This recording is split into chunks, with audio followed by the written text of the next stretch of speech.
नमस्कार दोस्तों, स्वागत है आप सभी का हमारे YouTube चैनल आलोक ज्ञान गंगा में। मित्रों, आज जो कहानी मैं आपको सुनाने जा रहा हूँ वो कहानी एक अनाथ लड़की की बहुत ही दुख भरी कहानी है। मित्रों, बहुत ही शिक्षाप्रद और ज्ञानवर्धक कहानी है। कल आपने कहानी का पहला भाग सुना था, आज हम कहानी का दूसरा और अंतिम भाग सुनेंगे। इससे पहले कि मित्रों आप हमारी कहानी में खो जाएं, अगर आप हमारे चैनल पर पहली बार विजिट कर रहे हैं तो कृपया चैनल को सब्सक्राइब कर लें, बेल आइकन को प्रेस कर लें ताकि इस तरीके की कहानियां जो हर रोज मैं लेकर के आता हूं उसका नोटिफिकेशन सबसे पहले आप तक पहुंचे। मित्रों, अगर आपने इस कहानी का पहला भाग अभी तक आपने नहीं सुना है तो डिस्क्रिप्शन में मैंने उसका लिंक दे दिया है, आई बटन पे भी मैंने प्लग कर दिया है। अगर आप कमेंट करेंगे तो वहां पर भी मैं पिन कर दूंगा, वहां से भी आप इसका पहला भाग सुन सकते हैं। तो चलिए दूसरा और अंतिम भाग शुरू करते हैं। इंस्पेक्टर शगुन के पास जा करके उसे उसके साथ आखिर क्या हादसा हुआ पूछ रहे थे। तभी शगुन संजय को देखकर डरने जैसे भाव बना लेती है। खुल करके बोलो शगुन, अगर आज नहीं कुछ कहोगी तो हमेशा के लिए इसी पिंजरे में कैद हो जाओगी। हमने तो मेहनत की है, उस पर पानी मत फेरना। तुम्हें किसी भी तरह से डरने की कोई जरूरत नहीं है। याद है तुम्हें, कॉलेज में तुम ही कहा करती थी कि जुल्म करने से ज्यादा गुनहगार जुल्म को सहने वाला होता है, और आज तुम भी वही कर रही हो। अगर अपनी नहीं तो उस मासूम बच्चे के लिए लड़ना और उसे इंसाफ दिलाना जो दुनिया में आना चाहता था, और उससे पहले उसने अपनी माँ को और एक माँ ने अपने बच्चे को खो दिया। ये सुनते ही शगुन को हिम्मत मिलती है और वो जोर से चिल्ला करके कहती है, इंस्पेक्टर साहब ले जाइए इसे, ये मेरे होने वाले बच्चे को खूनी है। इसने मेरे बच्चे, मेरे सपने सबको मार दिया। सोचा था अपने बच्चे के साथ कहीं दूर चली जाऊंगी, उसे और खुद को एक नई जिंदगी दूंगी, पर मेरा बच्चा दुनिया में आने से पहले छीन लिया गया।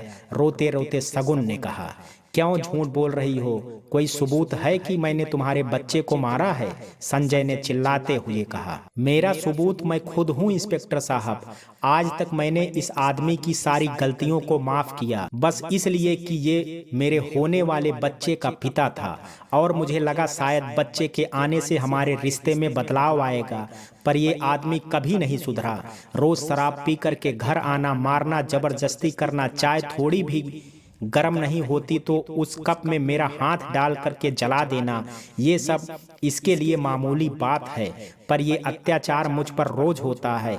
ऊपर से सास के ताने, इसकी हर गलत हरकतों में सहयोग देना, दहेज के लिए प्रताड़ित करना, मनहूस होने का दिन भर ताने देना, ये सब मेरे जीवन का हिस्सा बना दिया इन्होंने। यहाँ तक कि कहीं बाहर नहीं जाने देना, ना किसी से मिलना जुलना, सब बंद कर दिया मेरा। ये तो रानी और समीर का भला हो जो भगवान ने इन्हें फरिश्ते बना करके मेरे लिए भेजा, वरना आज फिर मैं इनके डर से उसी दुनिया में फिर से जाने ही वाली थी। इसके अलावा एक सबूत और भी है मेरे पास। और क्या है शगुन? समीर ने पूछा। भूल गए समीर? रानी चुपके से स्पाई कैमरा दे करके गई थी, मैंने उसे लगा दिया था। इसलिए लगाया था कि तब तक मुझे इन लोगों से बदला नहीं लेना था, पर अपने बच्चे को दूर ले करके कहीं जाने का था। अगर ये लोग रोकते तो वो सबूत दिखाकर इससे इनको थोड़ा दबा करके भाग जाती, पर अब मैं इनको इनके किए की सजा जरूर दिलवाऊंगी, क्योंकि अब ये हत्यारे हैं मेरे बच्चे के। ओ हाँ, मैं भूल गया था इंस्पेक्टर साहब, आप मेरे साथ अपने कांस्टेबल को भेज करके शगुन के घर से वो कैमरा लाने की इजाज़त दें, ताकि बचा हुआ सबूत भी बिना रुकावट आपको मिल जाए। इंस्पेक्टर कांस्टेबल को समीर के साथ भेजने की इजाज़त दे देते हैं। घर की चाबी संजय से लेकर के इंस्पेक्टर समीर को कहते हैं कि अगर चाबी ना लगे तो ताला तोड़ने की अनुमति भी है। धन्यवाद सर, कहते हुए समीर शगुन के घर चला जाता है और उधर पुलिस संजय और उसकी मां को गिरफ्तार करके चले जाते हैं। रानी शगुन का ख्याल रखने के लिए अस्पताल में ही रुक जाती है और समीर अपने मम्मी को अस्पताल भेज देता है शगुन का ख्याल रखने के लिए। समीर की मां बीणा को पता होता है कि उसका बेटा शगुन को कॉलेज के समय से ही कितना पसंद करता है, और आज तक इसने इतने रिश्ते आने के बाद भी कभी किसी लड़की को देखने नहीं गया, ना ही कभी कोई लड़की में कोई दिलचस्पी दिखाई। समीर पुलिस स्टेशन वो स्पाई कैमरा लेकर के पहुंचता है। सबूत देखने के बाद संजय और उसकी मां के खिलाफ घरेलू हिंसा, दहेज के लिए प्रताड़ित करने का केस दर्ज हो जाता है। वहीं संजय पर यौन उत्पीड़न, मारपीट, मानसिक प्रताड़ना और बच्चे को मारने और सगुन को भी मारने की कोशिश करने का केस दर्ज हो जाता है। समीर संजय को अब कोर्ट में मिलने का कह करके चला जाता है। संजय तीखी नजरों से समीर को देख रहा होता है। तभी समीर के पास रानी का फोन आता है कि अस्पताल आ जाओ, आज डॉक्टर सगुन को डिस्चार्ज कर रहे हैं। सगुन हमारे साथ आने को मना कर रही है। समीर अस्पताल के लिए रवाना होता है। अस्पताल पहुंचते ही समीर सगुन को उसके घर चलने को कहता है। समीर और रानी, तुम दोनों के कारण आज मैं आजाद हुई हूँ। अब और तुम दोनों पर बोझ नहीं बनना चाहती हूँ मैं। अगर मेरे लिए कुछ करना ही चाहते हो तो एक मदद और कर दो मेरी। मुझे अच्छी सी जगह एक कमरा किराए पर दिला दो और कहीं जॉब लगवा दो। मैं जॉब करते हुए अपने आगे की पढ़ाई पूरी करना चाहती हूँ और जो सपना मैंने और मेरे पापा ने देखा था मेरे आईएएस बनने का, उसे अब मैं पूरा करना चाहती हूँ। अगर हो सके तो इतनी मदद और कर दो मेरे लिए। अच्छा ठीक है बेटा, हमारे घर ऊपर जो 2 कमरे बने हुए हैं तुम वहाँ रह लेना और जॉब लगते ही किराया देना शुरू कर देना। मुझे खुशी है कि तुम अपनी खुददारी में जीना चाहती हो और इसमें हम सब तुम्हारा सहयोग करेंगे, समीर की मां बीणा ने कहा। और बस मेरा फैसला आखिरी फैसला है। बीणा जी ने हंसते हुए सगुन को गले लगा लिया और वो सगुन को अपने घर ले जाती हैं। सगुन के लिए बीणा जी कुछ कपड़े भी खरीद कर लाती हैं और रसोई का सामान भी, जिससे वो अपना खाना बना सके। तुम चिंता मत करो, मैं तुम्हारे हिसाब में जोड़ दूंगी सब। नौकरी मिलते ही सबका हिसाब ले लूंगी। सगुन कुछ कहती उससे पहले बीणा जी ने हंसते हुए कहा। सगुन को भी बीणा जी को देख करके अपनी माँ सुनैना की याद आती थी।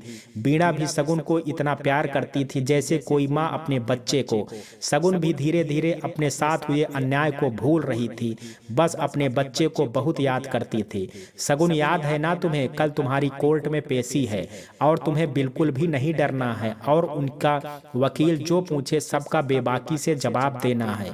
वो तुम्हें तोड़ने की कोशिश करेंगे लेकिन तुम्हारे पास ठोस सबूत हैं उन्हें सजा दिलवाने के लिए। समीर ने सगुन को ऑफिस से आने के बाद याद दिलाया। बिल्कुल समीर, अब पीछे हटने का तो कोई सवाल ही नहीं है। बस एक काम और बाकी है, जो भी कल करके मैं इस रिश्ते से पूरी तरह से आजाद हो जाऊंगी।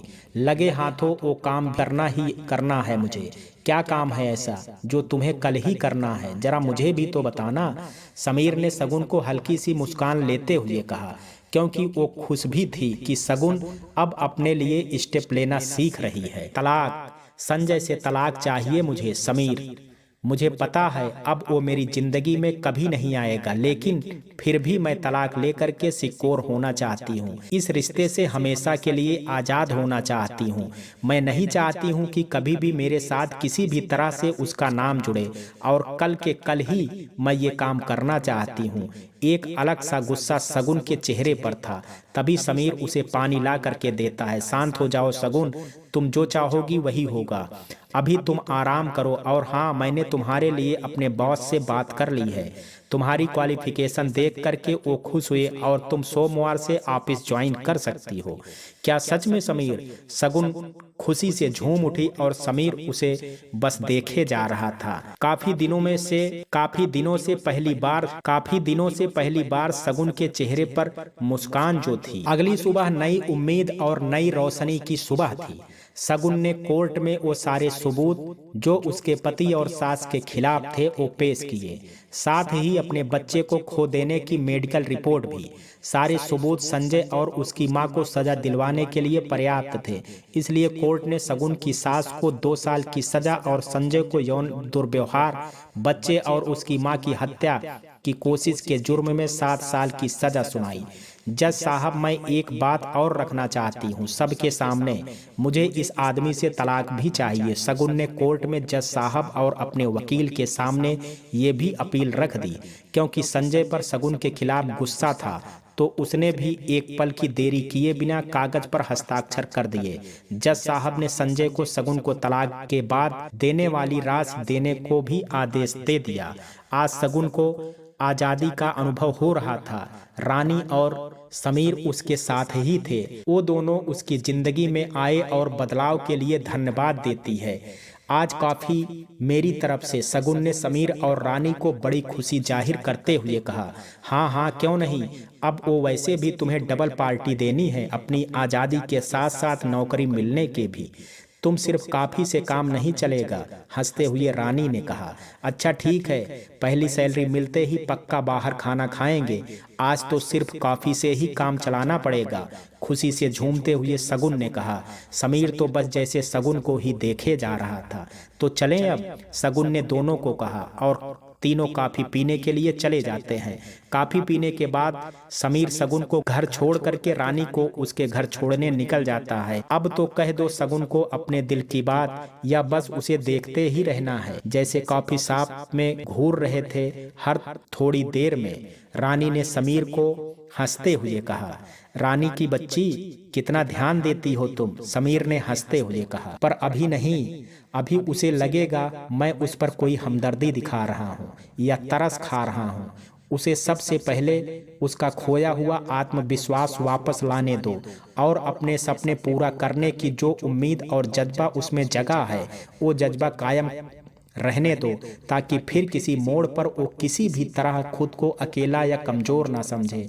हर बार किस्मत मौका नहीं देती है, अब उसे अपने अस्तित्व को एक पहचान देनी होगी। और शादी का क्या, मैं तो शगुन के लिए उसका ताउम्र इंतजार करने को तैयार हूँ। वो अब हमारे साथ है, वो सबसे ज्यादा मायने रखता है। रानी, मुझे कोई जल्दी नहीं है शगुन से शादी की बात करने के लिए। अब बस मुझे शगुन को उस ऊंचाई पर देखना है जिसके सपने वो शुरू से देखती थी। बातें करते करते कब रानी का घर आ गया पता ही नहीं चला।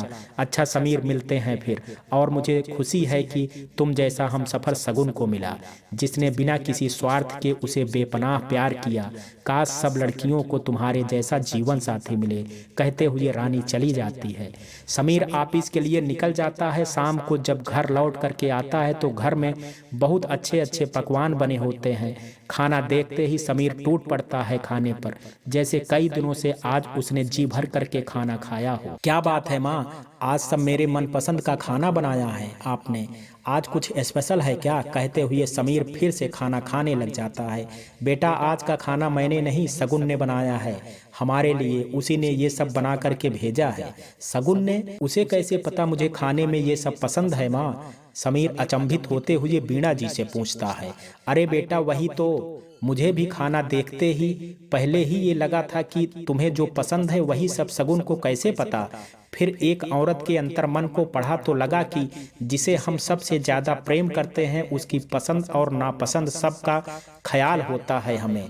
और शगुन तुम्हें बहुत प्रेम करती है समीर, बस वो शायद अभी ये जानती नहीं है। मैं तो उस दिन की प्रतीक्षा में हूँ जिस दिन तू उसे मेरे घर की बहू बना करके लाएगा। सच माँ, आपको लगता है शगुन के मन में मेरे लिए कुछ भावनाएं हैं? और अगर हैं भी अभी, अगर हैं तो भी अभी, जब तक वो अपने पैरों पर खड़ी नहीं हो जाती है मैं उसे कभी शादी का प्रस्ताव नहीं रखूंगा, वरना उसे लगेगा कि मैं भी उन मर्दों में हूँ जो उसकी मजबूरी का फायदा उठा रहे हैं। तुम शायद सही कह रहे हो, अभी उसे वक्त दो संभलने और अपने लिए कुछ कर गुजरने का।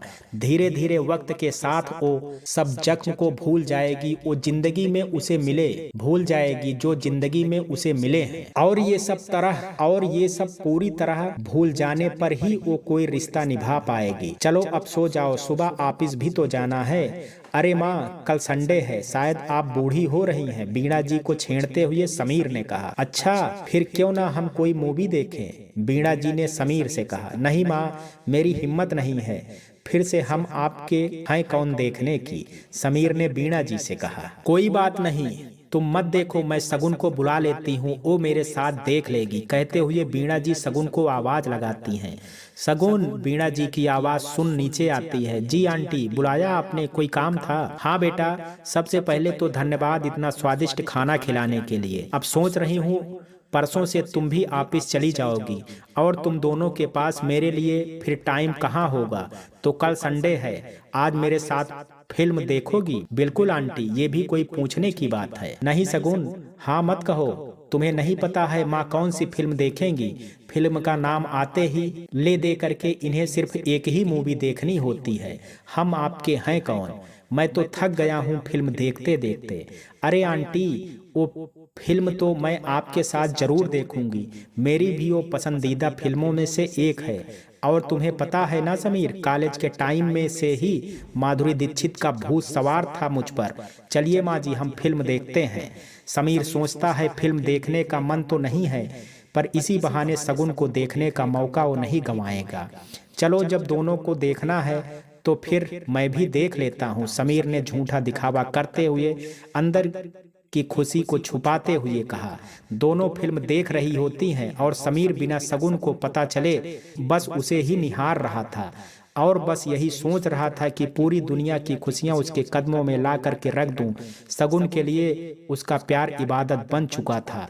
आराम से दोनों फिल्म देख रहे थे कि अचानक एक सीन ऐसा आता है जहां नायिका पेट से है और सीढ़ियों से गिर जाती है और उसे अस्पताल ले जाया जाता है। वो दृश्य देखते ही शगुन अचानक से जोर जोर से रोने लगती है और समीर और बीणा जी घबरा जाते हैं। बीणा जी पानी ला करके शगुन को पिलाती हैं और अपने गले से लगा लेती हैं। वो समझ जाती हैं कि शगुन को उसके बच्चे की याद और वो हादसा याद आ गया। वो शगुन को अपनी गोद में सिर रख करके सुला देती हैं और समीर बिना कुछ कहे वहां से चला जाता है। छत पर शगुन कब बीणा जी की गोद में सो जाती है पता ही नहीं चलता है और कुछ देर बाद समीर नीचे आता है तो देखता है बीणा जी भी पलंग पर सिरहाने से सो गई हैं और वो दोनों को देखकर अपने कमरे में सोने चला जाता है। सुबह होते ही शगुन देखती हैं कि वो अब तक बीणा जी की गोद में ही सो रही थी। उसे अजीब लगा कि उसकी वजह से पूरी रात बीणा जी बैठे बैठे सहारे से सोई हैं। वो उठ करके उन्हें सीधा लेटा दे सोचने लग जाती है कि आज उसकी माँ की कमी पूरी हो गई। बीणा जी के रूप में उसे माँ मिल गई है जो बिल्कुल सुनैना माँ की तरह ही है। अपने माता पिता की याद करके उसके जहन में वो बात आती है कि आखिर ऐसी क्या बात थी जो चाचा चाची छुपा रहे थे। थोड़ी देर में बीणा जी उठ जाती हैं और शगुन समीर और बीणा जी के लिए चाय बना करके लाती है। अरे बेटा, मैं अभी बना देती, तुमने क्यों तकलीफ की? बीणा जी शगुन से कहती हैं। आंटी, ये तकलीफ नहीं, एक बेटी का प्यार है जो अपनी माँ के लिए निकल रहा है। अगर आपको बुरा ना लगे तो मैं आज से आपको माँ कह सकती हूँ, शगुन ने बीणा जी के पैर छूते हुए कहा। अरे बेटा, इसमें पूछने वाली क्या बात है?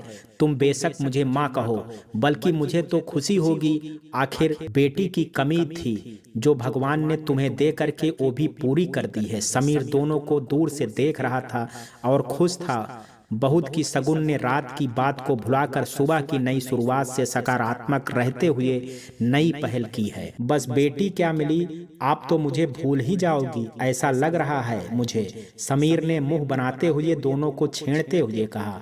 माँ, आपको जलने की बदबू नहीं आ रही है? शगुन ने हंसते हुए कहा और तीनों हंसने लग जाती हैं। समीर, मुझे तुमसे कुछ बात करनी है, जब फ्री हो जाओ तब बताना, मुझे तुम्हारी सलाह की बहुत आवश्यकता है। कहो शगुन, मैं फ्री हूँ हमेशा तुम्हारे लिए। ऐसा कभी मत सोचना, हमारी दोस्ती में पूछने जैसी फॉर्मेलिटीज नहीं होनी चाहिए।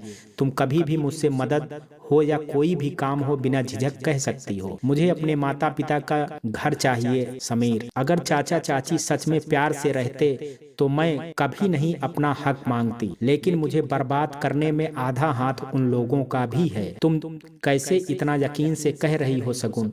हो सकता है तुम्हारा वहम हो ये। उन्होंने थोड़ी सोचा होगा संजय और उसकी माँ कैसे निकलेंगे। नहीं समीर, शक के आधार पर नहीं कह पा रही हूँ, मुझे पूरा यकीन है, क्योंकि जब मम्मी पापा का देहांत हुआ उसके 10 दिन बाद रिश्तेदारों के जाते ही चाचा चाची के तेवर ही बदल गए। उन्होंने मेरे साथ जो व्यवहार पहले था जब माँ पापा जी जिंदा थे वो तो गायब ही हो गया, और घर में रहने आए जब से मुझे वहाँ के नौकरों से भी बुरा बर्ताव करने लगे। इसके अलावा मेरी शादी की इतनी जल्दी थी कि उनको भी इतने अच्छे रिश्ते थे तो भी जानबूझकर मेरी शादी संजय जैसे शराबी और कम पढ़े लिखे लड़के से करवाई ताकि वो मेरे पापा की संपत्ति पर अपना हक कर सकें। और तो और एक बार घर पर वकील को भी बुलवाया। मैंने उनकी कुछ बातें सुन ली थी। पापा के वसीयत नामे पर लिखा हुआ था कि सारी जायदाद का मालिक शगुन का होने वाला बच्चा होगा। तब से वे मेरे साथ ये दुर्व्यवहार कर रहे हैं। और शादी के समय मैंने भागने की कोशिश भी की थी, तो मुझे धमका करके ऐसे व्यक्ति के साथ बांधा जो आगे जा करके इनके मार्ग में रोड़ा ना बन पाए। और समीर, तुम्हें एक बात और बतानी है। चाचा चाची पता नहीं किस राज की बात कर रहे थे कि किसी को पता ना लगे कि ये काम हमने किया है, अपने दोनों के अलावा, क्योंकि दीवारों के भी कान होते हैं। आखिर क्या राज है जो वो मुझसे छिपाना चाहते हैं? शगुन ने सारी बातें समीर को बताई। शगुन, एक बात कहूँ तुम्हें, शक तो मुझे भी हुआ था जब मैं विदेश से लौट करके सीधा तुम्हारे घर गया था। वहाँ मुझसे उन लोगों ने बात भी नहीं की और निकाल दिया, ना ही तुम्हारे बारे में कुछ बताया। और मुझे तभी ये शक हो गया कि कुछ तो बुरा हुआ है तुम्हारे साथ में, जिससे इन लोगों ने तुम्हारे माता पिता की बरसी का भी इंतजार नहीं किया और तुम्हारी शादी कर दी। और जब संजय को देखा तो पूरी तरह से वो शक यकीन में बदल गया कि इन सब ने मिल करके तुम्हारी जिंदगी खराब कर दी। मैं तुम्हारे साथ इस लड़ाई में भी खड़ा हूँ शगुन। कल ही हम अपने वकील को भेजते हैं तुम्हारे चाचा के घर, क्योंकि उनकी बेटी के रहते हुए उस घर में कोई नहीं रह सकता है। समीर ने शगुन का हाथ पकड़ करके तसल्ली बंधाते हुए कहा, ठीक है समीर, कल से अपनी जिंदगी की नई शुरुआत करने जा रही हूँ। नौकरी के साथ साथ मैंने अपनी पढ़ाई भी जारी कर दी है और आईएएस बनने का मेरे पापा ने जो सपना देखा था उसे हर हाल में पूरा करना है और चाचा चाची से अपने हक की लड़ाई भी लड़नी है।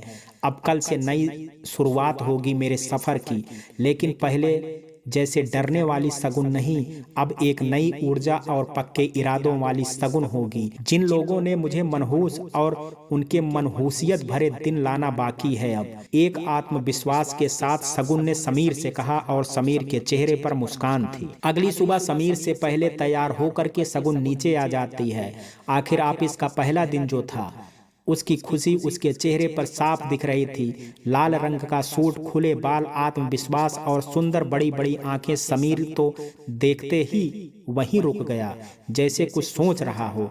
तभी शगुन ने चुटकी बजाई, समीर बाबू, ऑफिस चलने का इरादा भी है या नहीं? आखिर किस सोच में पड़े हो? जल्दी तैयार हो जाओ, मुझे पहले दिन लेट नहीं होना है। और याद है ना, वकील से भी मिलना है। चलो जल्दी अब। अरे हाँ, बिल्कुल कॉलेज वाली शगुन लग रही हो आज। वही लुक, वही आत्मविश्वास, वही खुशनुमा चेहरा। एक वादा करो मुझसे शगुन, चाहे कुछ भी हो जाए अपने चेहरे पर यही आत्मविश्वास और हिम्मत रखोगी हमेशा। मुझे पहले वाली शगुन को ही देखना है अब हमेशा। मैं वादा करती हूँ समीर, चाहे कुछ भी मुश्किल आएगी, अब डर कर हार नहीं मानेगी ये शगुन। और अब तो जब कलेक्टर बनूंगी तो हौसला और हिम्मत तो पहले चाहिए। तो अभी से रिहर्सल करना शुरू कर दिया है मैंने, हंसते हुए शगुन ने कहा।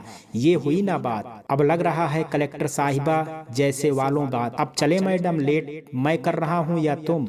अच्छा रुको 2 मिनट। शगुन बीणा जी को आवाज लगाती है, माँ जल्दी आओ। उधर से बीणा जी पहले ही दही गुड़ लेकर के आती हैं अपनी बेटी के पहले दिन का शगुन करने के लिए। माँ, आज मेरा ऑफिस का पहला दिन है, आशीर्वाद दीजिए मुझे, शगुन ने बीणा जी से कहा। मेरा आशीर्वाद और दुआएं दोनों मेरी बेटी के साथ हैं, इसलिए दही गुड़ से अपने जीवन के नए सफर की शुरुआत करो।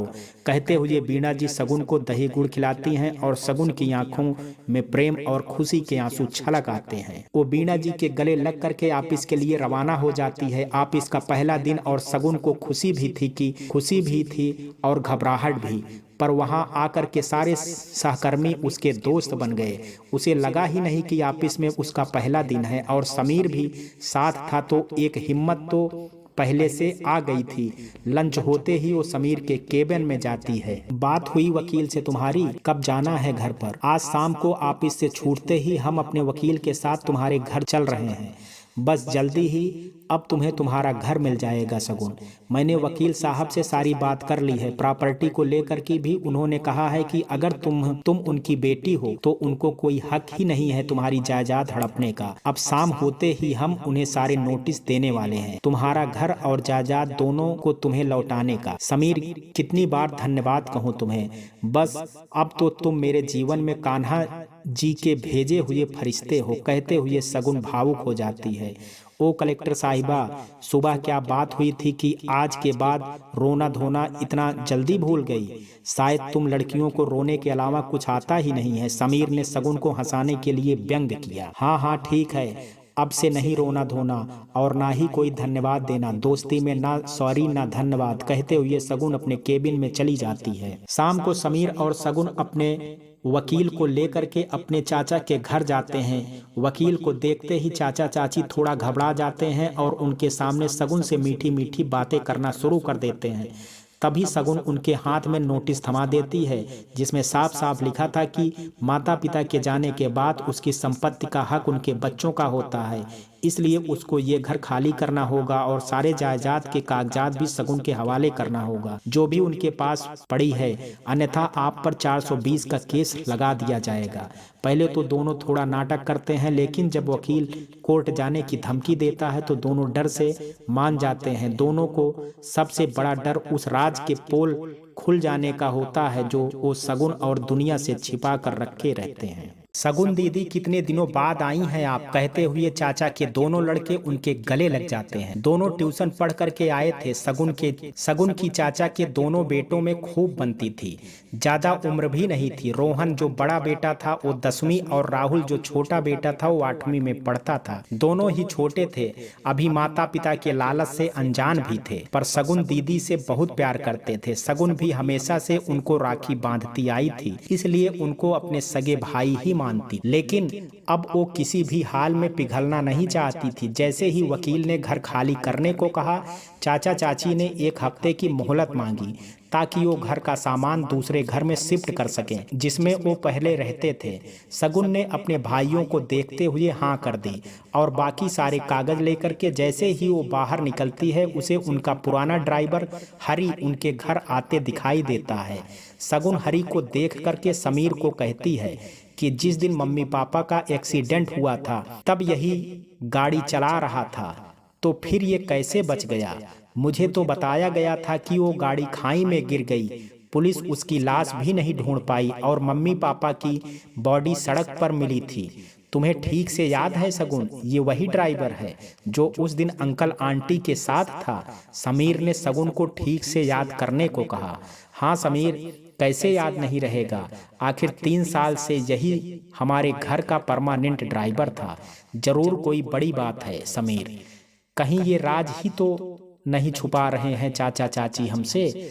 पता करना होगा समीर। शगुन ने समीर को उसका पीछा करने को कहा, क्योंकि उसको पता था कि हरी उसे जानता है और उसे देखते ही भाग जाएगा और फिर वो पता नहीं लगा पाएगी कि क्या राज है जो मुझसे छिपाया जा रहा है। समीर उस ड्राइवर का पीछा करता है, वो देखता है वो तो शगुन के घर ही जा रहा होता है। समीर शगुन को फोन करता है कि ये तुम्हारे घर के अंदर ही गया है, जल्दी से यहाँ आओ। शगुन समीर के कहने पर वहाँ चली जाती है। समीर उसे चुप रहने के लिए कहता है जिससे वो उन लोगों की बातें सुन सके। हरी शगुन के चाचा चाची को सब कुछ बताने की धमकी देने की बात करता है तो उसकी चाची बीच में ही बोल पड़ती हैं कि चुप करो तुम, दीवारों के भी कान होते हैं। आज तक हम तुम्हें तुम्हारे कहे अनुसार रुपए देते आए हैं ना, आज हमारे हाथों से सब चला गया तो तुम कैसे तुम्हें कुछ देंगे? और अगर तुमने किसी को बताया ना तो तुम भी उतना ही फंसोगे जितना कि हम। इसलिए आज के बाद हमें आकर के कभी भी धमकी मत देना कि ये किस धमकी की बात कर रहे हैं समीर? शगुन ने डरते हुए समीर से कहा। समीर शगुन को चुप रहने का इशारा करता है। मुझे नहीं पता है, मुझे 5 लाख रुपए मिल जाने चाहिए 1 हफ्ते में। यहाँ से घर खाली होने से पहले मुझे मेरे हिस्से की बाकी रकम मिल जानी चाहिए, नहीं तो मैं खुद जाकर के शगुन मैम साहब को आप लोगों का सच बता दूंगा और फिर क्या होगा वो आप भी जानते हो। मैं वादा करता हूँ रुपए मिलते ही मैं ये शहर छोड़ करके कहीं दूर चला जाऊंगा, ड्राइवर हरी ने कहा। क्या 1 हफ्ते में एक साथ 5 लाख की व्यवस्था कैसे करेंगे हम? तुम्हें पहले ही 3 लाख रुपए दे चुके हैं। कहा था ना, शगुन के बच्चा होने के बाद जब सारी जायदाद हमारे कब्जे में हो जाएगी तब तुम्हें बाकी की रकम भी दे देंगे। मगर अब तो हमारे पास ना घर ही है ना जायदाद, तो कैसे हम तुम्हें इतनी बड़ी रकम दे पाएंगे? शगुन के चाचा ने चिल्लाते हुए कहा। मुझे कुछ नहीं पता है, कैसे भी करके व्यवस्था करो, पर मुझे 1 हफ्ते के अंदर 5 लाख रुपए चाहिए। चाहिए तो चाहिए। हरी जोर से चिल्लाते हुए वहां से निकल जाता है। इधर समीर और सगुन हरी का पीछा करते रहते हैं। हरी का पीछा करते हुए वे उसका घर देख लेते हैं। अभी वहां चलना सही नहीं होगा सगुन, अभी कुछ पूछा तो ये शहर छोड़ करके भाग जाएगा। तुम्हें पता है ना, ये शहर छोड़ करके कहीं हमेशा से जाने की बात कर रहा था। हमारे पास 1 सप्ताह है पता लगाने का, और हम 1 सप्ताह से पहले पहले इनके सच का पता लगा कर रहेंगे। हमें अभी घर चलना चाहिए। सगुन समीर की बात से सहमत हो जाती है। सगुन को इस बात की तसल्ली हो जाती है कि उसके पापा की मेहनत से जोड़ी हुई पाई पाई अब गलत हाथों में नहीं है। वो इन संपत्ति को कुछ अच्छे काम में लगाना चाहती है। इसलिए उसने सोचा कि उस घर में वो महिला लघु उद्योग का काम शुरू करवा देगी, ताकि हर महिला अपने पैरों पर खड़ी हो सके। यही सोचते सोचते वो सो जाती है। अगली सुबह समीर और सगुन ऑफिस से छुट्टी लेते हैं और हरी का पीछा करते हैं। वो कहाँ जाता है, कहाँ आता है, सब पर नजर रख रहे होते हैं कि अचानक हरी की नजर सगुन पर पड़ जाती है। सगुन को देखते ही वो भागने की कोशिश करता है, लेकिन समीर उसके पीछे पड़ करके उसे पकड़ लेता है। जितने में हरी डरते हुए कहता है, हमने कुछ नहीं किया है मेम साहब, ये सब आपके चाचा के कहने पर हुआ है। क्या हुआ है? सगुन ने चौंकते हुए कहा। हरी समझ जाता है सगुन को कुछ नहीं पता है और वो बात पलटने की कोशिश करता है। कुछ नहीं, कुछ नहीं, कुछ भी तो नहीं, हम भी क्या बोल देते हैं। हरी ने झूठी मुस्कान के साथ कहा। नहीं हरी, तुम तो मर चुके थे ना दुनिया की नजर में, तो अभी मेरे सामने हो तो कुछ राज तो छुपा ही रहे हो, और अब तुम नहीं बताओगे तो पुलिस पता करेगी इस राज से। सगुन हरी को डराते हुए कहा। बताता हूँ, पर इसमें मेरी कोई गलती नहीं है। मैं पैसों के लालच में आ गया था और मैंने तुम्हारे चाचा की बातों में आकर के उस दिन तुम्हारे मम्मी पापा की गाड़ी के ब्रेक फेल कर दिए थे। मैं तो मौका देखते ही कार से कूद गया था और ब्रेक फेल हो जाने के कारण कार अनियंत्रित हो गई थी और सीधे सामने से आ रही ट्रक से टकरा गई, और उसी समय राजीव और सुनैना मैम ने ऑन द स्पॉट ही दम तोड़ दिया था। कहते कहते हरी के पश्चाताप के आंसू निकल आते हैं। मगर अब मैं खुद पुलिस के पास जाकर के सब सच बताऊंगा। शायद एक बेकसूर परिवार की हाय लग गई है मुझे। मेरा बेटा कैंसर की आखिरी स्टेज पर है और डॉक्टर ने भी उम्मीद छोड़ दी है। यहाँ या यहीं भुगत लूं तो अच्छा है, वरना पूरी जिंदगी इसी हाय में जीना पड़ेगा। हो सके तो मुझे माफ कर देना सगुन बिटिया। मैंने तुमसे तुम्हारे माता पिता छीने हैं और भगवान मुझसे मेरा बेटा छीन रहे हैं। बस यही कर्मों का लेखा जोखा होता है। मैं पुलिस को अपना बयान देने को तैयार हूँ। उधर सगुन को अभी भी विश्वास नहीं हो पा रहा था कि पैसों के लालच में चाचा इतना गिर सकते हैं कि अपने ही भाई भाभी की हत्या का षड्यंत्र रच देंगे। सगुन स्तब्ध रह जाती है। उसकी आंखों में आंसू बह रहे थे कि उसके माता पिता सामान्य मौत नहीं मरे हैं, बल्कि जानबूझ करके मरवाए गए हैं, वो भी चंद दौलत के लालच में। आज तक पापा ने वैसे भी हर कदम पर चाचा जी की मदद की थी, फिर भी एक बार भी नहीं सोचा उन्होंने। मन में इतनी नफरत पाल रखी थी अपने भाई के लिए। सगुन बस रोए जा रही थी। समीर सगुन को गले लगा लेता है। आज तो वो भी सोचता है कि खुल करके रोने देता हूँ इसे, नहीं तो इस दर्द से शायद निकल ही नहीं पाएगी। बाकी तो इसने सहन कर ही लिए थे, पर अपनों को खोने का गम नहीं कर पाएगी। थोड़ी देर बाद सगुन और समीर हरी को पुलिस के पास ले जाकर के उसका बयान लिखवाते हैं। हरी वहीं पर पुलिस को आत्मसमर्पण कर देता है और सगुन से एक बार फिर माफी मांगता है कि हो सके तो उसे माफ कर देना। जब भगवान ने ही इतनी बड़ी सजा दे दी है तो तुम माफी तो दे ही सकती हो सगुन। कहते हुए हरी सगुन के पैरों में गिर करके गिड़गिड़ाने लगता है। शायद मेरा इतना बड़ा दिल नहीं है कि मैं आपको माफ कर पाऊं। हरी काका, पता है आपका भी दिल से अपना माना था मैंने और मेरे पापा मम्मी ने, लेकिन बदले में आपने तो मुझसे मेरे होने की वजह ही छीन ली।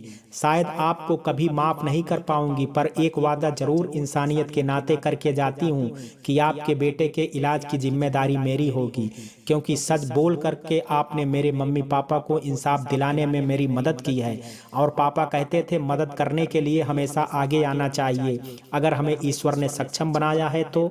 इसलिए आप आपके बेटे के इलाज में जो खर्चा आएगा उसकी जिम्मेदारी मैं लेती हूँ, कहती हुई सगुन वहां से चली जाती है और हरी खड़ा खड़ा बस हाथ जोड़े उसे देखता रहता है, शायद यही सोचकर कि हंसते खेलते परिवार की खुशियां बर्बाद करने में उसका भी हाथ है। रोहन और राहुल, तुम अंदर नहीं आओगे? तुम्हें भी सच्चाई का पता होने का पूरा अधिकार है। तुम दोनों यहीं रह करके पूरी बात को समझना, वरना ये नफरत कभी खत्म नहीं होगी। तुम्हें भी हमेशा यही लगेगा कि सगुन दीदी ने हमसे हमारे माता पिता को छीना है, और शायद यही नफरत आगे कोई गुनाह का रूप नहीं बन जाए। मैं अपने भाइयों के दिल में कभी नफरत के बीज नहीं पनपने दूंगी। कहते हुए रोहन और राहुल को सगुन वहीं पर रोक लेती है। चाचा जी, चाची, आप अगर एक बार कहते ना तो पापा मम्मी जायदाद तो क्या, हंसी खुशी अपनी जान तक दे देते एक इशारे पर। फिर ये नफरत क्यों पाली आपने, सिर्फ संपत्ति के लिए? अरे मम्मी तो आपको छोटी बहन जैसा प्यार देती थी चाची, और पापा आपको अपने बड़े बेटे जैसे मानते थे। अगर आप एक इशारा भी करते तो मैं खुशी खुशी अपने दोनों भाइयों को पूरी जायदाद का मालिक बनवा देती। कभी आपको अलग या छोटा समझा ही नहीं पापा ने, तो क्यों उनकी हत्या की साजिश रची आप दोनों ने? हत्या? चाचा अनजान होकर के कहता है। अब बनिए मत चाचा, हमारे ड्राइवर हरी ने खुद को पुलिस के हवाले कर दिया है और सारा सच कह दिया है। अगर जरा सी भी इंसानियत जिंदा है तो आप भी अपने बच्चों के लिए सच बता दीजिए और अपने गुनाह को स्वीकार कर लीजिए, सगुन ने रोते रोते दोनों से कहा। हमें माफ कर दो सगुन, दौलत के नशे में हम इतना अंधे हो गए थे कि हमने अपने ही देवता समान भाई की जान ले ली, और तुम्हारे साथ भी बहुत बड़ा अन्याय किया, जो एक शराबी के हाथों तुम्हें सौंप दिया। शायद भगवान हमें कभी माफ नहीं करेगा। हम अपना गुनाह कबूल करते हैं इंस्पेक्टर साहब, अब जो भी सजा हमें मिलेगी वो हमें मंजूर है। उधर रोहन और राहुल को सदमा लगता है कि उनके मम्मी पापा ने उनके बड़े मम्मी पापा को मारा है। वो दोनों जोर जोर से रोने लगते हैं। सगुन की चाची उनके पास आती हैं और दोनों बच्चे उनके हाथ अपने चेहरे से हटा लेते हैं। मुझे नफरत है आप दोनों से, जिन्होंने पैसे के लालच में मेरे बड़े पापा को मार दिया। रोहन अपनी माँ को खुद से दूर करते हुए कहता है। सगुन दीदी, हो सके तो अपने माता पिता को माफ कर देना। रोहन और राहुल के हाथ जोड़े पश्चाताप की आग में जले उनके माँ बाप कह रहे थे। सगुन दोनों भाइयों को गले लगा लेती है। हमें माफ कर दो सगुन दीदी, हमारे मम्मी पापा के कारण आपने अपने मम्मी पापा को खो दिया हमेशा के लिए। रोहन हाथ जोड़े सगुन को रोते हुए कहता है। नहीं बेटा, तुम क्यों माफी मांग रहे हो? तुमने कोई गलती नहीं की है। अब से सगुन दी यहीं पर तुम्हारे साथ रहेंगी, तुम्हारी बड़ी दी और माँ बन करके। कहते हुए सगुन दोनों भाइयों को अपने गले लगा लेती हैं। हमने तुम्हारे साथ इतना बुरा किया, फिर भी तुम हमारे बच्चों की परवरिश करोगी। सगुन, ऐसा तो कोई बड़े दिलवाले ही कर सकती है। माफ करना हमें, जो हमेशा तुम्हें मनहूस कहते थे। असल में मनहूस तो हम हैं, जो तुम जैसे भले लोगों की जिंदगी खराब की। कहते हुए चाचा चाची पुलिस के साथ अपना जुर्म कबूल करते हुए चले जाते हैं। सगुन समीर का हाथ पकड़ करके उसे धन्यवाद देती है कि आज उसे जो भी न्याय मिला वो सब बस उसी के कारण है, नहीं तो वो उसी जिंदगी में घुट घुट करके मर जाती और कभी अपने माता पिता को भी इंसाफ नहीं दिला पाती। अब बस उसे अपने लक्ष्य पर ध्यान देना है। अब मैं घर नहीं जा सकती हूँ समीर तुम्हारे साथ, आज से मैं यहीं पर रहूंगी। संडे को आकर के सामान ले जाऊंगी और माँ से भी मिल लूंगी। तुम्हें पता है ना, अब ये दोनों बच्चे मेरी जिम्मेदारी हैं। सगुन ने समीर को बड़ी विनम्रता से हाथ जोड़ते हुए कहा। समीर को सगुन के साथ नहीं चलने पर बहुत दुख हो रहा था, पर एक खुशी भी थी कि उसकी सगुन ने अब हालातों से लड़ना सीख लिया है। उसने दुखी मन से सगुन को हाँ कर दी, पर अपने आंसुओं को छिपाने की कोशिश कर रहा था। अच्छा कलेक्टर साहिबा, ऑफिस में मिलते हैं कल, और हाँ घर पर आती जाती रहना। कहते हुए समीर वहां से निकल जाता है। बाहर निकलते ही समीर अपने आंसुओं को रोक नहीं पाता है और कार में बैठ करके रोने लगता है। तभी पीछे सीट पर से एक रुमाल उसे कोई पकड़ाता है। समीर पीछे मुड़ करके देखता है तो सगुन होती है। सगुन, तुम कार में कैसे आई? अभी तो मैं तुम्हें बाय करके आया था। देखो समीर, इतना तो मैं भी जानती हूँ कि कोई लड़का पागलों की तरह किसी लड़की के लिए अपनी जान की परवाह किए बिना इतना जोखिम उठाता है तो उसके प्यार की क्या हद होगी उसके लिए। इसलिए मुझे एहसास था तुम ऐसा ही कुछ करोगे। आज भी इजहार किए बिना ही चले जाओगे जैसे पहले विदेश चले गए थे। हंसते हुए शगुन ने कहा। क्या सच में शगुन? पहले थोड़ी सी चिमटी काटो मेरे, कहीं मैं सपना तो नहीं देख रहा हूँ। ये सपना नहीं, बिल्कुल हकीकत है। मैं भी तुम्हें इतना ही प्यार करती हूँ समीर। अगर आज नहीं कहा तो तुम जैसे हम सफर के साथ नाइंसाफी होगी। मैं भी तुम्हें बहुत चाहने लगी हूँ, बल्कि पहले भी चाहती थी, पर शादी के बाद अपने प्यार को एक तरफ दमन कर लिया, क्योंकि तब मुझे लगता था शायद मैं ही तुम्हें चाहती हूँ और अपनी शादी को ही नया आयाम देना चाहा। पर अफसोस वो मेरे प्यार के काबिल ही नहीं था। पर अब आज इस मोड़ पर जहाँ मैं खड़ी हूँ, मैं तुम्हारे बिना कुछ भी नहीं हूँ समीर। फिर मुझे लगा तुम्हें बता दूं, लेकिन ये सोच करके पीछे हट गई कि शायद मैं तुम्हारे काबिल नहीं हूँ। उसके बाद माँ और तुम्हारे प्यार ने मुझे जिंदगी दी, जीने की चाह दी जो लगभग खत्म ही हो गई थी। उसे फिर से जीने की चाह हो रही है, सिर्फ तुम्हारे प्यार और साथ से। क्या मेरा प्रेम तुम्हें स्वीकार है कलेक्टर साहिबा के आशिक? शगुन के चहकते हुए समीर ने कहा। अच्छा, कॉलेज टाइम में मैं कविता और शायरी के अंदाज में अपनी बात कहती थी ना, वैसे ही कह देती हूँ तुम्हें। सुनो समीर, ये जो तुम कहते हो ना कि मैं तुम्हारे अंदर के एहसास, जज्बात, भावनाओं और जहन की सभी बातें पढ़ लेती हूँ, तुम्हारी हर बात को तुमसे पहले जान लेती हूँ। लेकिन सच कहूँ, तुम्हारी ये जो आंखें हैं, समंदर सी गहराई मापे हुए, कुछ कुछ वाचाल सी, कुछ कुछ चंचल सी, कुछ नादान सी, तो कुछ शरारत सी कह देती हैं। तुम्हारे भीतर के अनकहे जज्बात, तुम्हारे प्यार, दरअसल मैं तुम्हारा जहन नहीं, आंखें पढ़ती हूँ। कहती हुई शगुन हंसने लगती है। क्यों नहीं कलेक्टर साहिबा, मुझे नहीं पता था तुम में इतनी हिम्मत भी आ जाएगी कि आगे हो करके एक लड़के को प्रपोज कर दोगी। जो हिम्मत में इतने सालों से नहीं जुटा पाया, तुमने एक झटके में कह दिया। समीर ने अपनी खुशी जाहिर करते हुए कहा। तो अब आप जाकर तैयारी कीजिए, अब से घर में बहू बन करके ही आऊंगी। माँ से कह देना। पर जब तक मुझे यहाँ रह करके अपने एग्जाम की भी तैयारी करनी है, और रोहन का बोर्ड का एग्जाम है तो उसकी तरफ भी ध्यान देना है। अब मेरी जिम्मेदारी थोड़ी बढ़ गई है समीर, मैं समझ सकता हूँ। और जब तक तुम अपने लक्ष्य को ना पालो, मुझे शादी की कोई जल्दी नहीं है। ये आशिक ताउम्र तुम्हें खुश देखकर अपनी जिंदगी काट सकता है कलेक्टर साहिबा। चेहरे पर खुशी भरे भाव से समीर ने कहा। अच्छा, अब जाओ, बहुत रात हो गई है, माँ को भी चिंता हो रही होगी। और माँ को बता देना मैं उनसे मिलने आया करूंगी, और वो भी अपनी बेटी को मिलते आते रहें, ठीक है? और कोई आदेश? समीर ने शगुन को मुस्कुराते हुए कहा। और समीर बेहद खुश होकर के शगुन को सर पर चूमते हुए वहां से चला जाता है। दूसरे दिन शगुन के दरवाजे पर घंटी बजती है। वो दरवाजा खोलने जाती है तो देखकर खुश हो जाती है। माँ, आप और रानी, तुम मुझे बुला लिया होता माँ, मैं आ जाती। कोई काम हो तो आप अपनी बेटी को कभी भी बुला सकती हैं, शगुन ने माँ के पैर छूते हुए कहा। अरे आज मैं अपनी बेटी नहीं, अपनी होने वाली बहू के लिए कुछ शगुन लेकर के आई हूँ। यूं ही बाहर ही खड़ा रखोगी या अपनी सास को अंदर आने को कहोगी? बीणा जी शगुन से मजाकिया अंदाज में कहती हैं, और रानी भी हंसने लग जाती है। सच में माँ, शगुन बीणा जी और रानी को घर के अंदर लाती हैं, और बीणा जी शगुन को लाल साड़ी, पुश्तैनी, कड़े और श्रृंगार का सामान पकड़ा कर कहती हैं, आज से मैंने अपना बेटा तुम्हें सौंप दिया है। शगुन की आंखों में खुशी के आंसू छलकते हैं।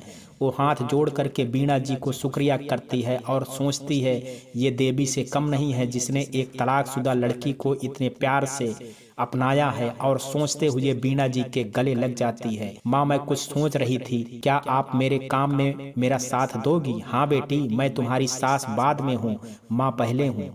तुम बिना पूछे मुझे कुछ भी कह सकती हो, बीणा जी ने प्यार से शगुन के गाल पर हाथ फेरते हुए कहा। माँ, मैं यहाँ महिलाओं के लिए लघु उद्योग का काम करने की सोच रही हूँ, ताकि सभी महिलाएं अपने पैरों पर खड़ी हो सके। और मैं मम्मी पापा की सारी संपत्ति को समाज के कल्याण में ही लगाना चाहती हूँ। और अभी मुझे अपनी पढ़ाई भी करनी है, तो वो जिम्मेदारी आप संभाल लेंगी। मुझे पता है आप उन महिलाओं के लिए एक प्रेरणा बनेंगी और इसी बहाने हम माँ बेटी साथ में रह लेंगी और आप भी घर पर दिन भर अकेलापन नहीं महसूस करोगी। वीणा जी शगुन की संपत्ति को लेकर बढ़ती हुई समझदारी से बहुत खुश होती हैं और समीर की पसंद पर नाज भी करते हुए कहती हैं, उन्हें खुशी होती है कि मेरे समीर के लिए शगुन से अच्छी जीवन साथी कोई हो ही नहीं सकती है। वो झट से शगुन को हाँ कर देती हैं। शगुन ने अपने बड़े घर का आधा हिस्सा महिला लघु उद्योग में परिवर्तित कर दिया और वीणा जी ने उसे संभाल लिया। कोर्ट ने ड्राइवर हरी को 10 साल की सजा दी और शगुन के चाचा चाची को ताउम्र। शगुन ने अपने दोनों भाइयों को बिना किसी गिला शिकवा अपना लिया। शगुन ने IAS की परीक्षा पास करके इंटरव्यू दे दिया। अब बस परिणाम का इंतजार है। शगुन और समीर की शादी की तैयारियां होने जा रही हैं। पूरी तरफ से खुशियों का माहौल और सभी शगुन जैसी बहन बेटियों से मेरी गुजारिश है कि जिंदगी में कभी हार नहीं मानना चाहिए। जरूरी नहीं सबकी किस्मत में समीर जैसा हाथ पकड़ने वाला साथी मिले, इसलिए कभी भी घरेलू हिंसा या किसी तरह का अत्याचार ना सहन करें। तुम्हारी हिम्मत ही तुम्हारी शक्ति है। और उन माता पिता से भी अनुरोध है जो समाज के डर से बेटियों को अत्याचार सहन करने के लिए कहते हैं। याद रखें, तलाक ली हुई बेटी अच्छी है, बजाय दहेज से जिंदा जलाकर उसका अस्तित्व ही खत्म हो जाए। इसलिए अपनी बेटियों को सशक्त बनाओ कि वो हर विपरीत परिस्थिति में भी हार ना मान करके अपने अस्तित्व के लिए लड़े। तो मित्रों, ये कहानी आपको कैसी लगी? आप अपनी राय मुझे कमेंट बॉक्स में जरूर दीजिएगा। वीडियो अगर पसंद आया हो तो वीडियो को लाइक, शेयर और चैनल को सब्सक्राइब करना ना भूलें। कल मिलते हैं एक नई कहानी के साथ। तब तक के लिए जय हिंद, जय भारत।